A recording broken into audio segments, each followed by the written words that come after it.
Welcome to the Quick Stop F1 podcast. My name is Nyasha and you could have been anywhere in the world, but you're here with us. We appreciate that. Joining me as ever is my co-host and co-founder, blessing us with her grace and presence today. Gosh, do we feel lucky. Welcome to the show, Thandie Samantha.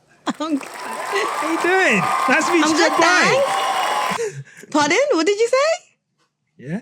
Nice of me to stop by. All right. I said it's cool, really nice of you to drop by. Yeah. You know, I was in the neighborhood, thought I'd visit HQ, see what's going on, and say hi to my favorite people. Yeah, no. A Quick Stop Live and Quick Stop F1 HQ and the little people we have in the back that we don't tell people about, you know? Yeah. Oh, the little people. No, I mean like Oompa Loompas. The Oompa Loompas! Oh. Duh. Anyway. And look. Quick Stop F1 are equal opportunity employers, okay? So when we say Oompa Loompas, we mean it as in, they're as short like me, as opposed to the Roald Dahl version. Yeah. That was a bit mad. I'm not gonna lie. It's a bit mad. But look, it's not about me. It's not about Thandie. It's definitely not about Oompa Loompas. It's about our guest. Charlie and the Chocolate Factory.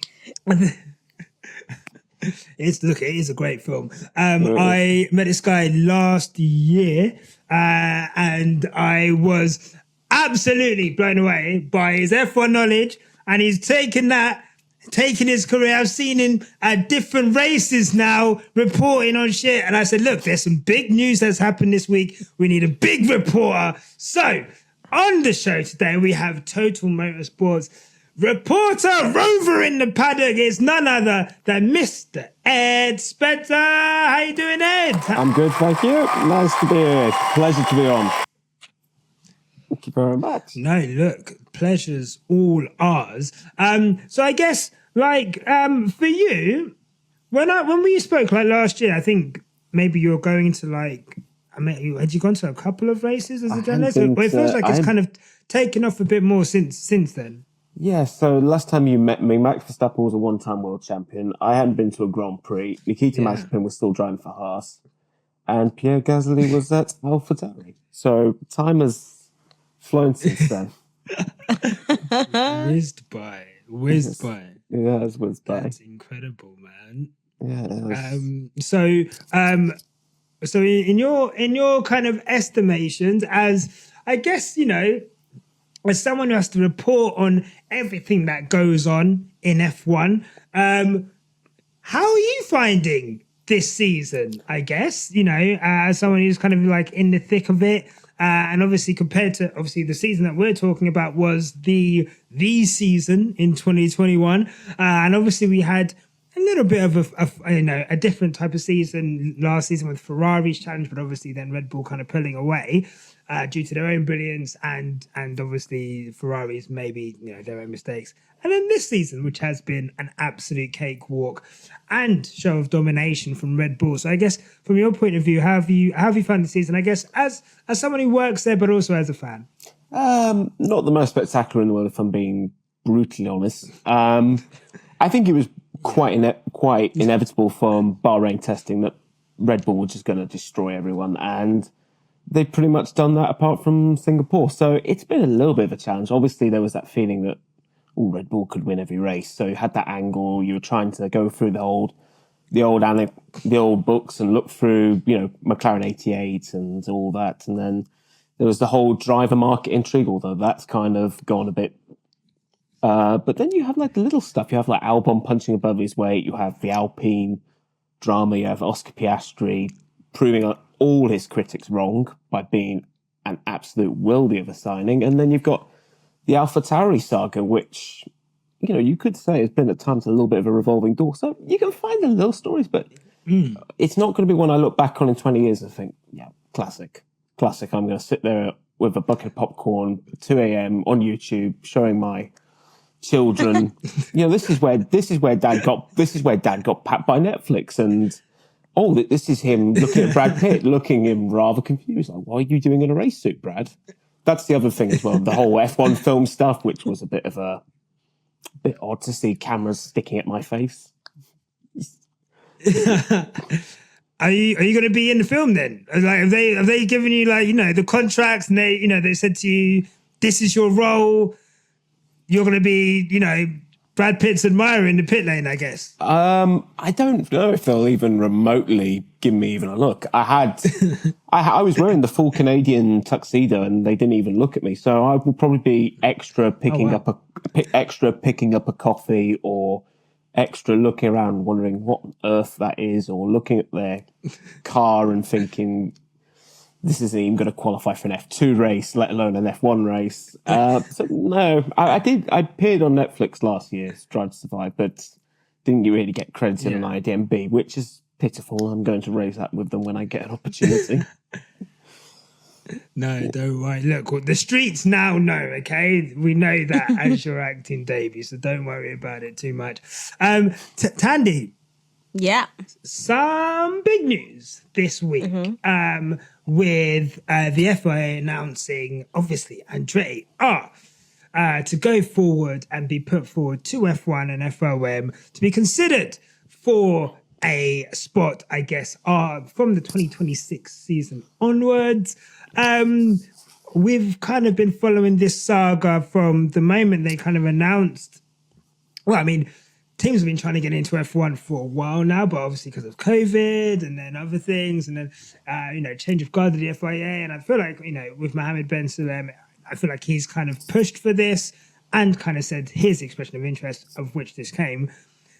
As someone, I could probably say, is on the, compared to me, let's say the casual side of F1, do you want another team in F1?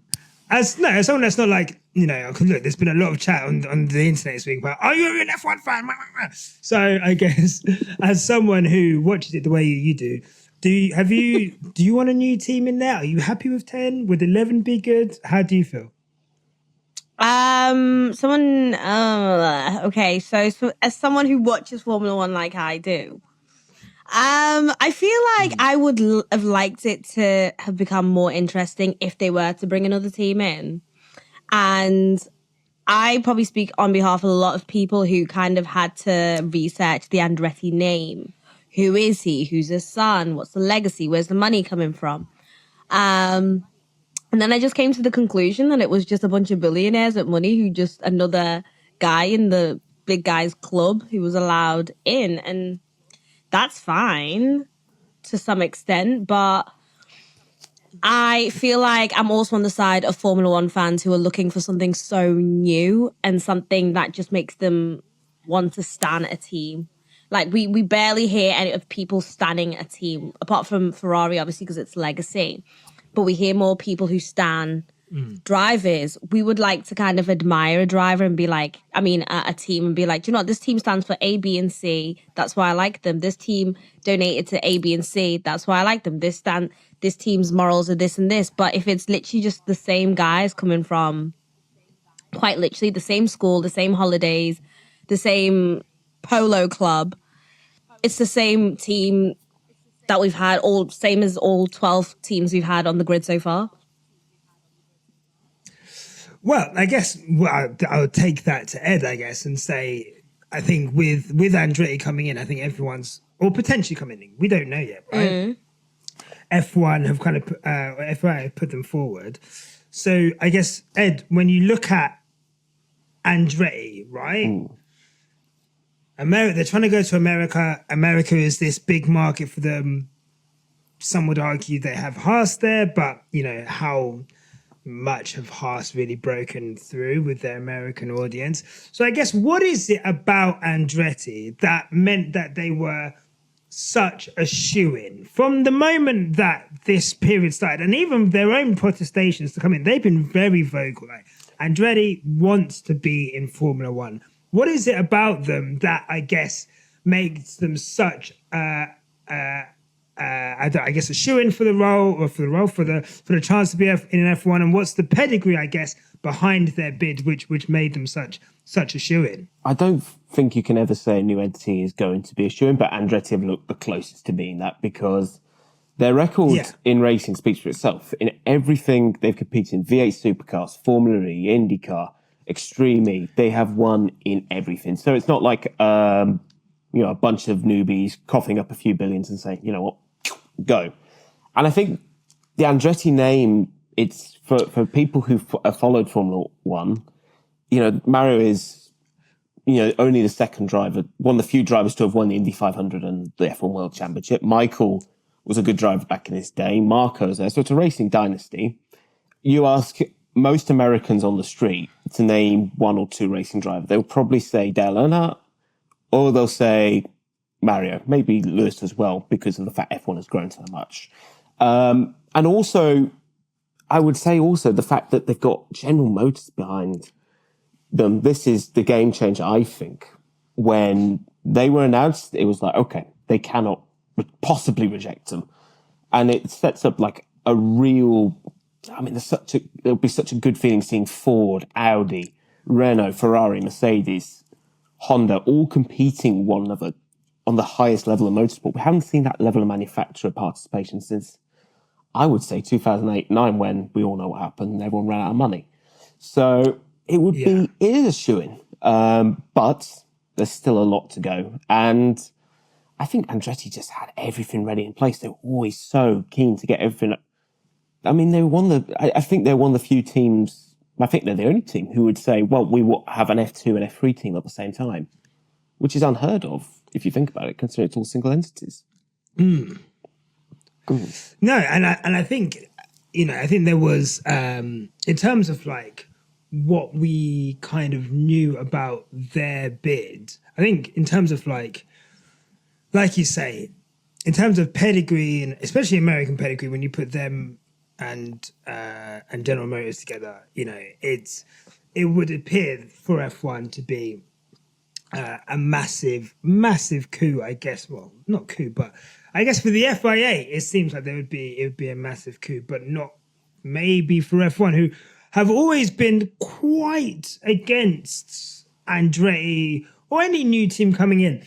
I guess, Thandie, I'll come to you, but I guess, Ed, do you think that's like posturing? Do you think they do F1 teams really believe, I think I saw a figure earlier today, that F1 teams believe at the current dilution rate of 200 million, which is, I guess, the entry fee, if we're going to put it in a basic way, they would lose $11 million per season. Therefore, that's why they're saying, it needs to be in the region of $600 million.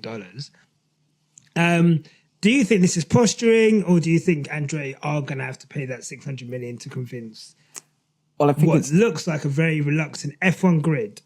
I think it's to show that they're serious, first and foremost. They're not going to just turn up and be 3 seasons out.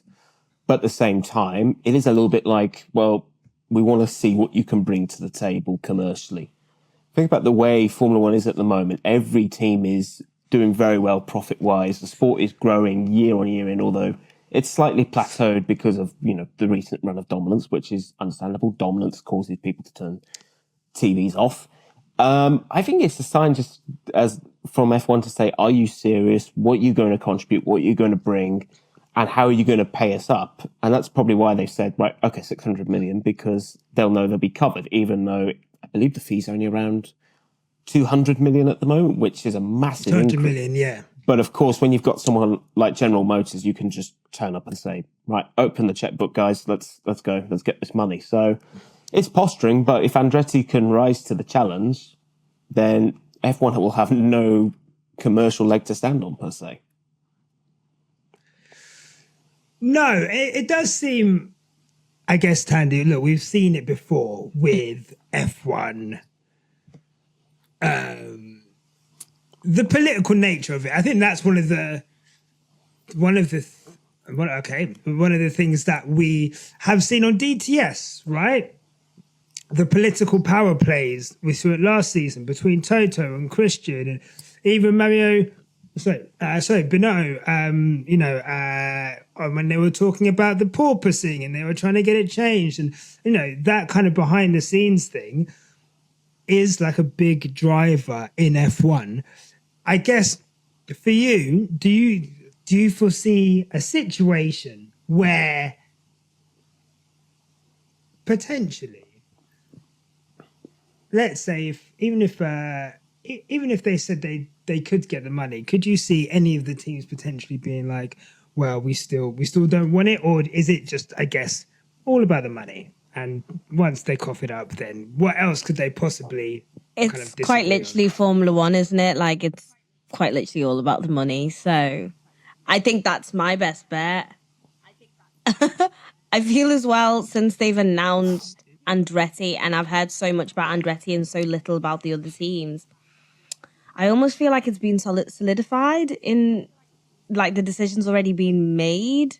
Like, I feel like there's no other chance of another team kind of taking that place anyway. And so it's definitely going to Andretti. It's just, might they make them fight for it even harder? Maybe, but Yeah.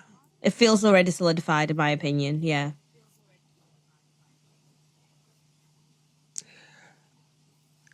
These men are gonna be there in 2026. let's make no mistake about it. Okay, like, as much as I love all the posturing, like every time they ask Toto about it, like the way he tries to dismiss it, it's like, well, oh, there wouldn't be any space in the paddock. How would we all fit in? Oh. And it's just like, come on, bro. Like Ed just said, you had a fake F1 team in there with their own garage. Like, I'm sure an actual race team could fit in there.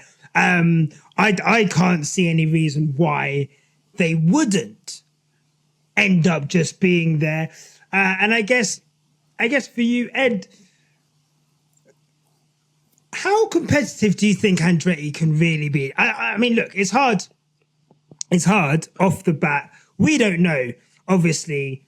I mean, I don't know technically exactly how they're going to go about building their 2026 car. And obviously, look, they're coming into it. New regulations, 2026. We've got new engine regulations. They're making the cars shorter. They're making them less wide as well. So who knows what the hell is going to happen by the time we get to 2026? But I guess, how confident are you that Andretti will come in and, I guess, like I said, they've won everything they've touched, they've won. So I guess as someone who doesn't know their history, is it should you expect them to come in and have some modicum of success, or is it going to take time? I think it will take time up with everything. The first goal will be to score points. That's what you've got to do first and foremost. And it's what Haas did right off the bat, but it's what the other three newbies, Caterham, HRT, Marussia didn't do in 2010. And it kind of just started the hangover effect where they were just kind of there running around at the back. So the first goal will be to score and to set themselves like lower tier midfield, round about 8th, 9th. Then you expect second year to ramp up, and then third year, fourth year, maybe you start to see them fighting for podiums. I think it would be difficult for them to start winning right off the bat. Obviously, the new regulations offer a lease of hope where they can suddenly, do a brawn, even if it is fanciful. Yeah. It's still possible. So I think just take everything, race by race. Don't judge it too quickly. I think this is a new entity. It's going to be very fresh, new engine program as well, which will be difficult at first. But at the end of the day, this is, for me, not an entity which will be like a free and out. This is going to eventually win races if it gets accepted. I'm putting my neck out on that one. I think it will. Yes. At some point. I guess, yeah. I'll ask you as well. Do you think it's literally just a case of give the money and that should be enough to placate the teams? Or do you really think that, it's hard to deny that there would be some form of commercial benefit from having Andretti? I don't, like I said, this isn't Haas.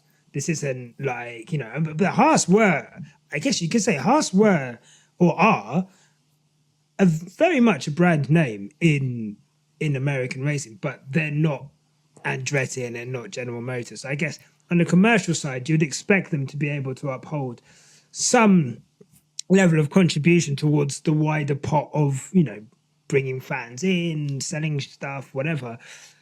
Do you think it is just the money that is going to be the issue, or do you really think that there are like logistical, moral, sporting reasons that F1 could say no? Because I mean, look, all the word until now has been like, no, we don't want it, and that they would clash with the FIA on this. And the FIA have already said, like, look, they're in now. All we've said is that we're going to put it forward. You can't take us to court. This was just the fact that we were going to put you forward to F1, and now it's up to F1. So I guess for you, Ed, yeah, is there anything that potentially could stop it? I think they obviously will be very stubborn. I think they will look at the loss of prize money and not be too keen about it. But I think if Andretti put up a good standard in terms of their facility being ready, bang up time, also having all the engine manufacturer ready to go on the GM side, if they look like a proper team, and Andretti say, well, we will offer this, we will offer that, we're going to put money back into racing, etc., they might just have no decision but to swallow it. It is difficult. It would be a really. I think I've seen plenty of takes of this, and I think it would be a terrible look for the sport if they are, they're very okay with having 10 teams and let's say only 10 cars realistically fighting for a podium. But then the idea of a team coming in, which has got that tremendous pedigree, got a good engine manufacturer, could be America's team. I hate using that phrase because it reminds me of the Dallas Cowboys.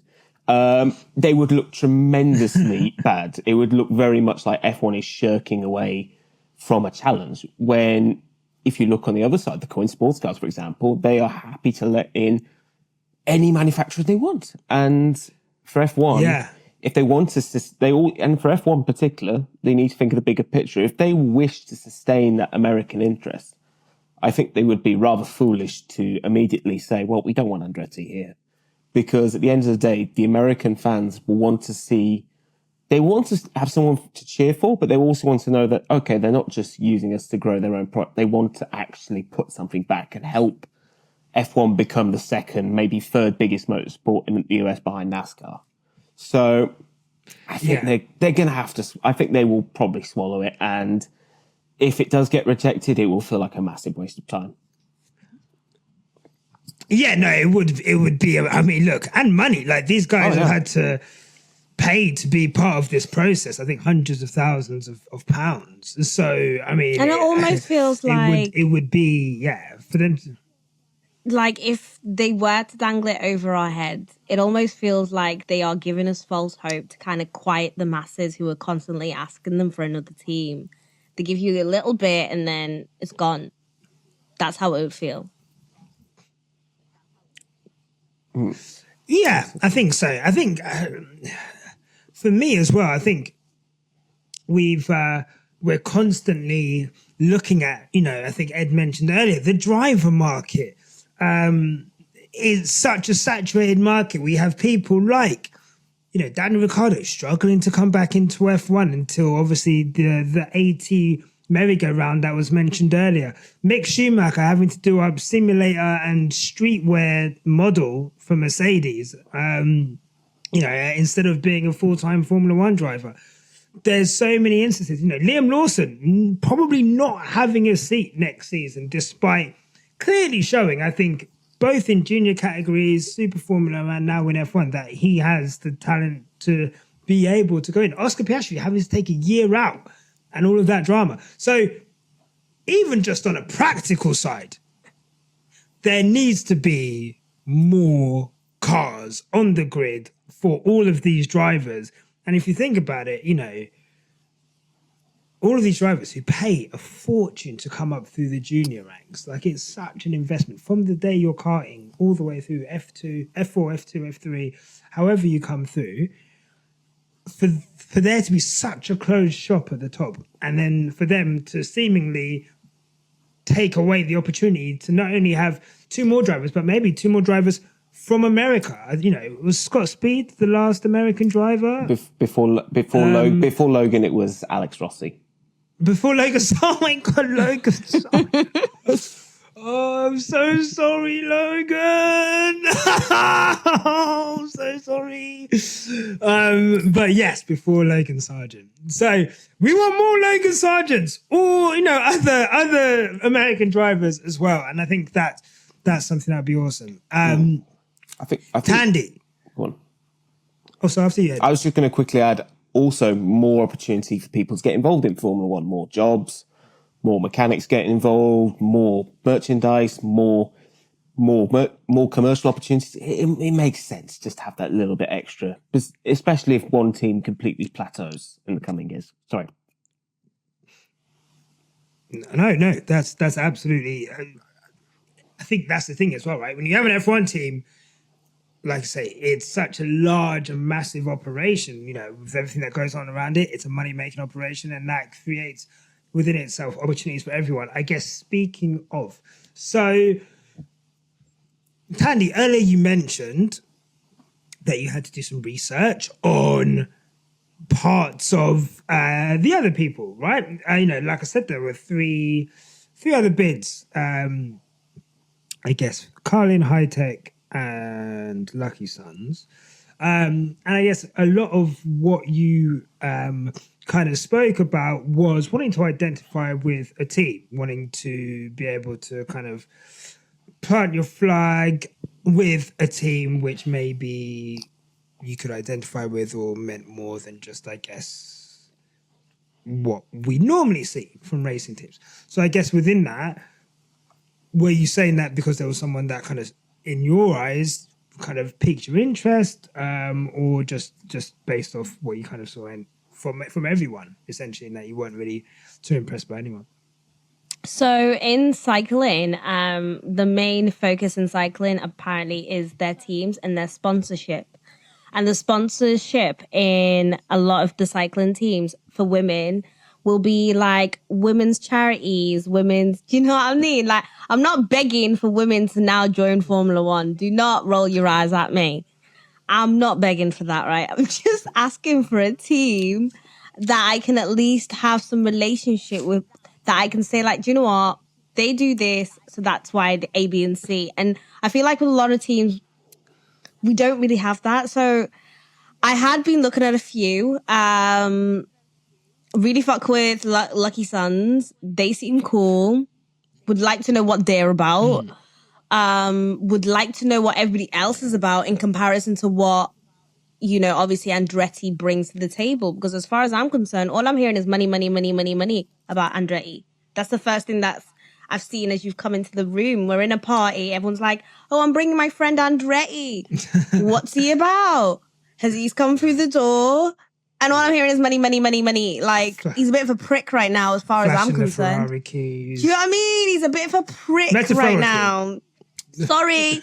Excuse me, Mr. Formula One. Did you bring that loser to the party? He's kind of, do you know what I mean? He's giving me bad vibes. So I'd love to know who the options were, who could have got the +1 to the party.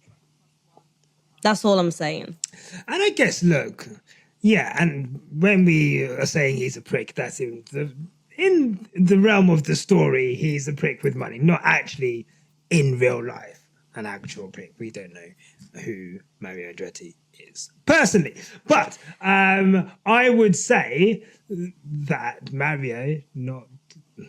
Is it Mario? Sorry, who's actually the team owner? Michael. I don't want to get it confused. Michael.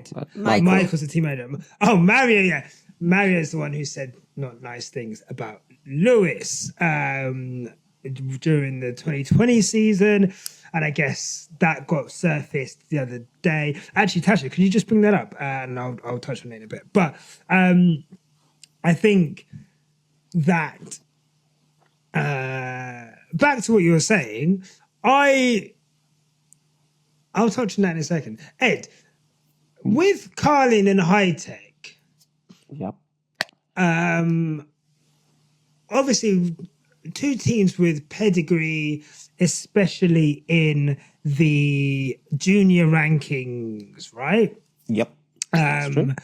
And I know Carlin, I remember the only reason actually I know this, and obviously like I didn't really watch junior categories like when I was like watching F1. It's not until we started doing the podcast that I started checking in on like junior categories.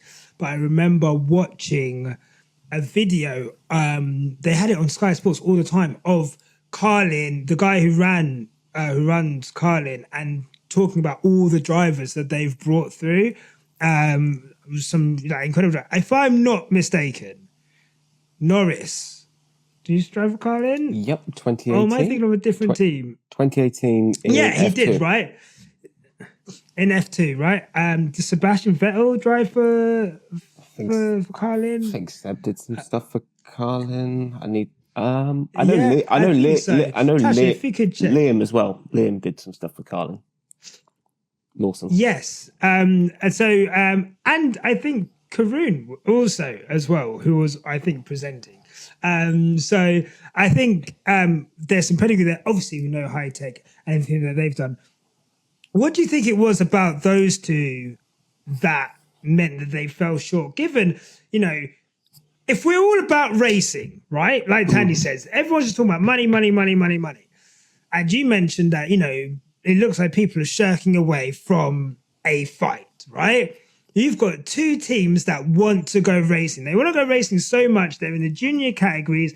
They're giving people chances to come through. They're, in a much tighter spec kind of series, they're allowing, they've had a lot of success. Why is it that based on what is quite a clear sporting pedigree, do you think, and I'm not saying that you've got an inside track or anything, but why is it that you think that these two teams weren't able to get across the line? Is it purely because, unfortunately, they just don't have the sporting pedigree, the commercial pedigree? Well, from a personal side, I would have let them both in because I think their pedigree speaks for themselves on this one. They're both, top junior outfits. They've got a lot of top drivers they've had a lot of top drivers for their ranks, so I would have let them in. But there were a few issues for Hitech, one of which is that there was rumours that they were linked with the Mazepins, who are person non grata in the F1 paddock, as we know. And yeah, I think there was a little bit of suspicion that Hitech didn't really have the facilities to do it, even though they had vast amounts of backing from, I believe it was Vladimir Kim, a Kazakh businessman. So they had the money to go. The only real concern with Rodin Carlin was the fact that it was going to be based in New Zealand, which is a little bit difficult having an F1 team based out in New Zealand. But Haas has got most of its stuff based out in America. So I don't really see the issues on that side, but that was the thing that was going against Rodin Carlin, even though Rodin Carlin had all these facilities, plus even a test track, which only Ferrari have. I mean, that would have been a pretty good selling point for me, but obviously the FIA looked at it and thought, well, we're struggling to get Andretti across the line here, guys. We need to probably just cut it down. So yeah, I would have let them both in.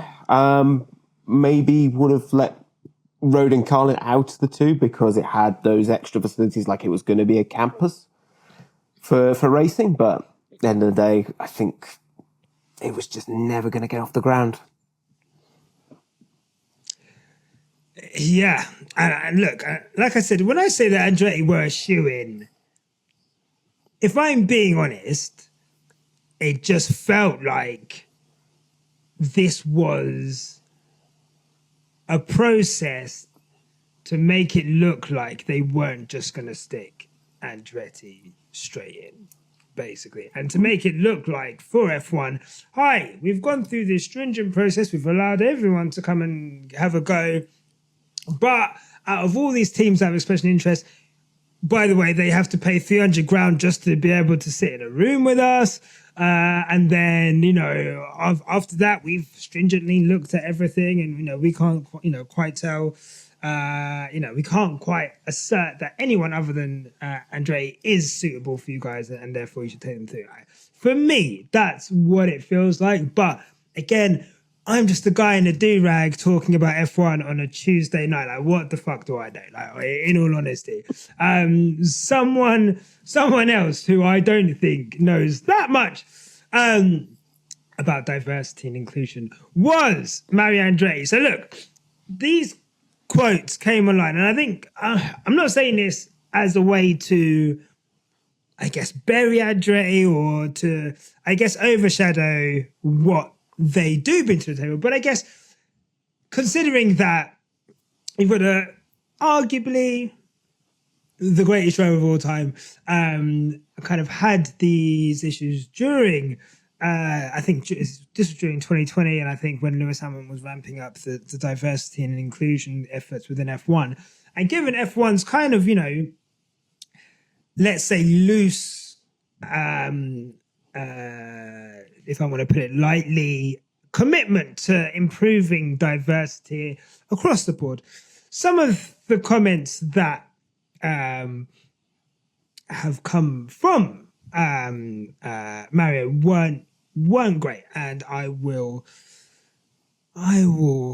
read them out. So this is around the time of 2020. So but some of the things that happen, like in NASCAR, Bubba Wallace, you respect his views and so forth, but then it becomes something bigger than it needs to be, mainly because, what he thought was going to be a term or situation, it wasn't. So it was blown out of proportion for no reason. This is when it becomes politics rather than anything else. And I always say we should stay out of politics in sport. That's why I love the Olympics, which is crazy but anyway, asked about Hamilton's efforts to bring attention to the issue, obviously, which is included public calls for the FIA to increase racial diversity within the sport. Andretti replied, "It's the same thing. I respect Lewis very much, but at the same time, why become militant to some degree? He was never done wrong. He was always accepted in the best way possible, and the respect of the entire planet. I think, again, some of the objections that they seem to have, to me, are just overblown, and that's the way I feel. And I think it creates a potential issues among all of us that don't need to be there, and that's all there is to it." So, look, those are the views of Mario. Mario is not going to be leading the team. It will be his son. But I guess, Thandie, when you hear stuff like that about a team coming into the sport, I guess it just feels a bit like, more of the same. I guess, and I've seen a lot of things online. For example, with like the Helmut Marko stuff, right? I saw a lot of stuff online, around his age and, where he's, and we can't really expect some older people to have the same views and opinions that we have growing up. And maybe, who knows, maybe in 60 years' time, or no, sorry, I'm not that young, but maybe in like 40 or 50 years' time, I will have wildly differing views from someone who is, in their teenage years, 20 years, who knows? I don't know.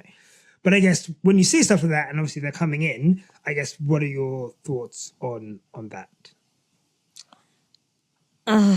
I don't want to kind of say like birds of a feather flock together, because then I'm the bad guy.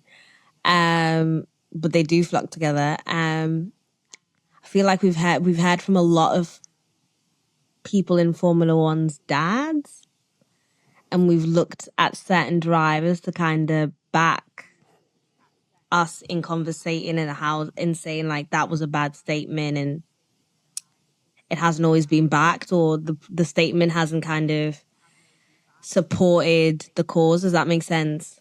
I don't want to name any names in doing so, but a lot of people's dads have said stuff. And so it's almost laughable in a way, isn't it? Like it's laughable, but it's obvious. I mean, doesn't really leave me with a lot of hope for this new team as them being like this holy grail savior of Formula One, because Formula One's done out. That is crazy. I'm on mute. Thank you so much. I can't believe it. I went to blow my nose. I said some really profound shit when I was on mute. You will not believe the shit that I said. It will never come back. I don't even know. But no, essentially what I was saying was that essentially with what you were saying there, one team who, I guess, whose big kind of pitch was LKYSUNZ and their diversity and inclusion, and how they were aiming to be pretty much like a global team. So, and I feel like, in terms of all of the teams, as someone who just like a casual person sitting on Twitter, sitting on F1 like websites and stuff, they had made quite the effort, I guess, in engaging with the press, in press releases and creating content. And I think they were, there was that kind of Hail Mary, I would say, towards the end of the process where they were like, look, we've got backing us with $1 billion. We'll pay the $600 million now if it's about money. And, they wanted to have a base in Asia. They wanted to have, and all of the engineers and people working, like being able to pull talent from an area which doesn't really get represented. Driver academies in Africa, though. I think there was 4 countries in Africa that they mentioned, as well as, in America and in Asia, based on like underrepresented people. So I guess for me, it was like, oh, okay, cool. This sounds really, really good, right? You've got a team that's pushing for diversity. You've got a team that is going to, if America's a massive market, Asia must be an incredible market to have a team in if they had a base there. And maybe that would entice more races to be there. Like, Malaysia, I think it was the anniversary today of the last race in Malaysia.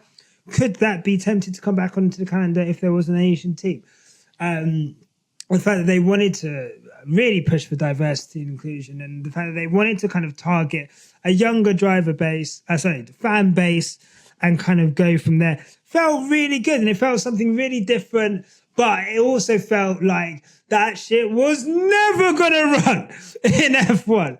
It was, that bid was never going to be accepted in a million years. But on paper, Ed, as a random person looking at it, I'm like, okay, you've got $1 billion in funding, which is not a small amount of money, right? You're wanting to hit a new market in Asia. That is a commercialization.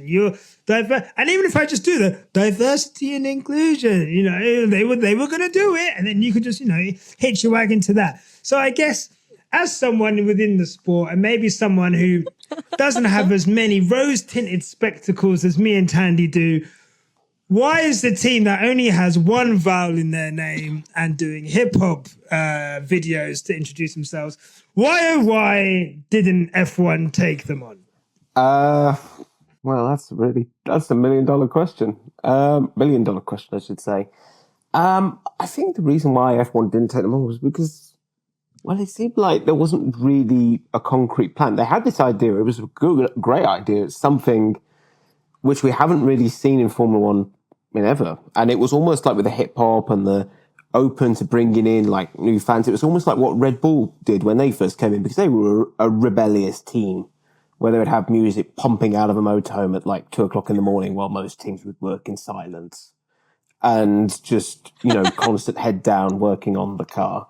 But the problem was there was never really that idea of, okay, whilst Andretti had Cadillac, Hitech had Kim, and Carlin had Rodin, LKYSUNZ didn't have that backer, that one particular backer like those 3, which said, okay, we are serious. And I think, the moment when I thought this bid is going to go slightly off the rails was when I spoke with someone who worked at Dallara, because after Monza, I went for a tour of the Dallara factory. Now, Dallara are the people who make the F2, F3 cars. They also do a bit of FAS.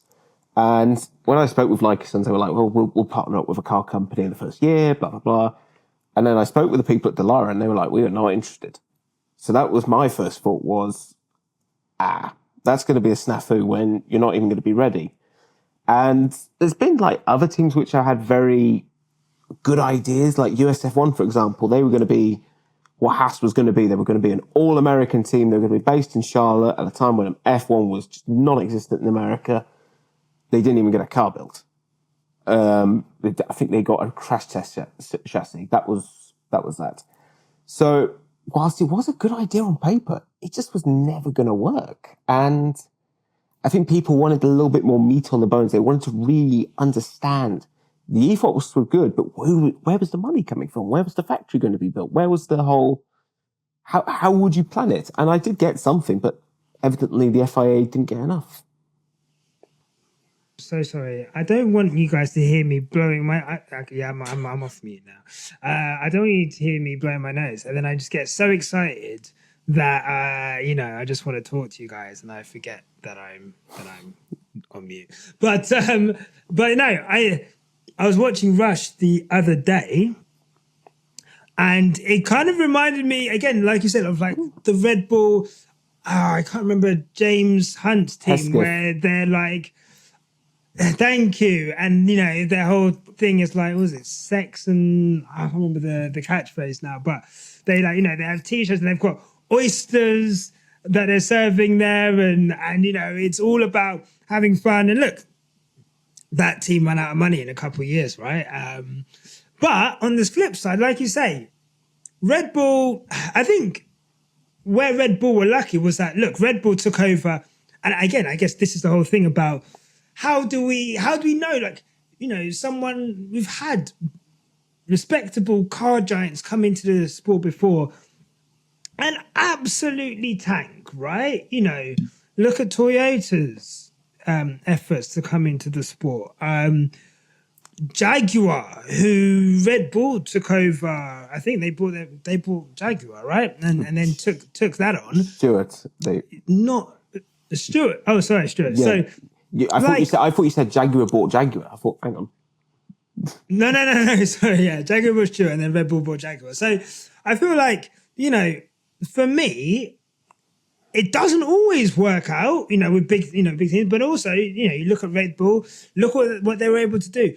But I guess it's easier to, if you are a new team, a disruptor, it's probably easier to look at what Haas are doing, look at potentially what, there's rumors of Alpine being involved, and maybe at the beginning with Andretti. Maybe it's easier to go in and buy a team or really strategically partner with a whole other team so that, the way Haas have Ferrari making like 80% of their car, maybe that's easier for them. But I guess, Thandie, it would have been nice. It would have been nice. But I guess it'd be cool to hear from them. It would be cool to hear. We've not heard from any of the other teams. She doesn't even want to listen to me. That's fine, Thandie. But it'd be cool to hear from some of the other teams about this and what was it? I guess there's legal things, but it'd be cool to know from Carlin or Hitech or LKYSUNZ, like, what was that process like? What was it that kind of brought you down on that, and, what would you have encouragement to come back? I guess for you as someone who writes these stories, I guess that would be beneficial as well. Yeah, I think I would like to know why they were rejected. I think, like LKYSUNZ, it would be difficult for them to come back because you can't just immediately get $1 billion back again. So it'd be difficult on that side. Road and Carlin did pull a statement out saying that they were very much like, well, we had everything ready to go. We were going to have Jamie Chadwick in a car. We were going to have Ferrari backing. We were going to have a junior team. And they were very thankful for the opportunity to have a go. And they extended their best wishes to Andretti. Hitech, I haven't really heard anything. There's almost been a complete silence from Hitech camp. I don't even think they've acknowledged they've been rejected, which indicates they probably won't be back. I think they're, well, as the kids say, fuming at that one.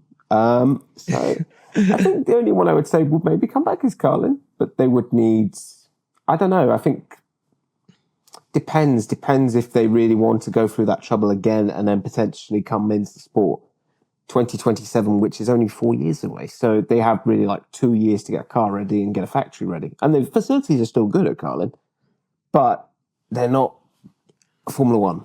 Like, they're not quite at Formula One like standard, but they are very good. That's what I would say. Okay. Well, look, guys, let us know in all of the comments and whatever. Like, what are your thoughts? Who did you want to see? Happy with Andretti? Let us know. It would be cool to have those conversations. Let's move on quickly and quickly just preview the Qatar Grand Prix after these messages. Righty ho, we're back!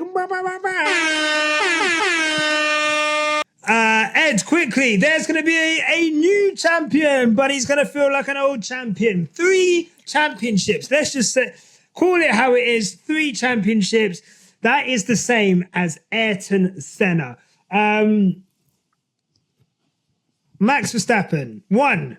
How do you feel about Max Verstappen having a potentially momentous day happening on a Saturday sprint race? I have pondered that. Max probably won't care. Max will be like, right, championship's done. Thank you very much. I'll take my trophy and go home. But having the championship decided on a sprint weekend and in a sprint, it kind of makes the race a bit pointless. You know, you kind of wonder, is there even any point watching on Sunday? Because at the end of the day, they're not. It's only really the fight for second in the constructors and drivers, which everyone's going to now focus on. But at the end of the day, I don't think he's bothered. He's dominated this season. He's pretty much, ever since Miami, he's been the class of the field. And really, there was never any doubt that he was going to do it. And yeah, I don't think he'll mind. He'll probably just be appreciating he can have a Saturday night to remember in Doha. Done it You're on again. mute This again. is ridiculous. I can't believe it. I can't believe it. It's really bad. I'm not even normally this bad. Like maybe once, but like 3 times a hat trick is crazy. If there's anywhere that would be quite nice to celebrate a championship victory, look, Qatar looks like a lovely place, to be honest. So in terms of like, the facilities, he's going to have a great time. Thandie, some people are saying, word on the road, obviously after 2021 and whatever happened there, the cost cap stuff last year, some people are saying, in a mean way, not me, that it's Verstappen's first legitimate title. But I guess for you, do even his most ardent haters have to now respect this guy and what he's doing in the sport? Or do I sound like a Sky Sports advert? Yeah, I was gonna say, all right, slow down there, Karun. Slow down there. I don't have to respect anybody who I don't have to respect. Yeah, I mean, you want me to feel sorry for that bitch? I don't. I don't. Look, and that's fair. And that's fair. I was baiting you out, to be honest. I thought you'd do it. But look, I don't want to push that. I'm not going to push that. I'm not going to push you. I'm not going to push anyone else. And I think, look, let's see how this weekend goes because, we'll see. I'm not a massive fan of it being on a Saturday, and I don't think it detracts from Sunday as such. But it's just, again, it kind of makes the rest of the season 6 races worth of dead rubbers now, which is a lot of 25% of the season as dead rubbers is not a great thing. So all we can hope is that next season that there's a lot more competition, but that's up for other teams to step up and we'll see. But look, let's leave it there. Arsenal are playing. I'd like to have a spag bowl and I'm sure Thandie's got things to do, but look, it's not about us. Ed, thank you for being such a knowledgeable and incredible guest. And for your first time on the show, you did incredible. You're great. Cheers for you. Pleasure. Thank you. Your bank transfer will be in the morning for those nice words. Never that. It's all love and it's all genuine. Where can people find you online? If you really wish. It's Spencer99 on Twitter or X as it's called, although no one calls it X. Yeah. You can follow me on totalmotorsport.com, bringing all the latest F1 news and opinion and analysis. And also, if you really, really wish to follow me on Instagram, get ready for boring photo dumps. It's Ed_Spencer99. Go follow him. He's a great source of knowledge, news, and obviously, as you could tell, a great guy. Thandie, Yes. anything else you'd like to add? Not today. Not today. Thank you. That's fine. That's fine. That's absolutely fine. Guys, live tickets are still out. We're at 35% until we sell out. We're still going to announce our guests, still going to announce the merch that we're going to sell there. I really can't wait to see you guys. Thank you, everyone, for buying tickets. Really appreciate that. I can't wait to be in Austin. And guys, remember, no matter what life throws at you, I'm going to end it because I don't know when Thandie will say it. Keep it on the black stuff. Love you. Take care. See you soon. Bye. Look, mate, if you've got this far, clearly you like what we do. So here's a link to subscribe to the Quickstop F1 family. Give that a click. And here's another link to some more cool on our channel. Sorry, cool stuff. And remember, no matter what happens, keep it on the black stuff. Click the stuff. Click the links. Click the links. Click the links. There. They're there.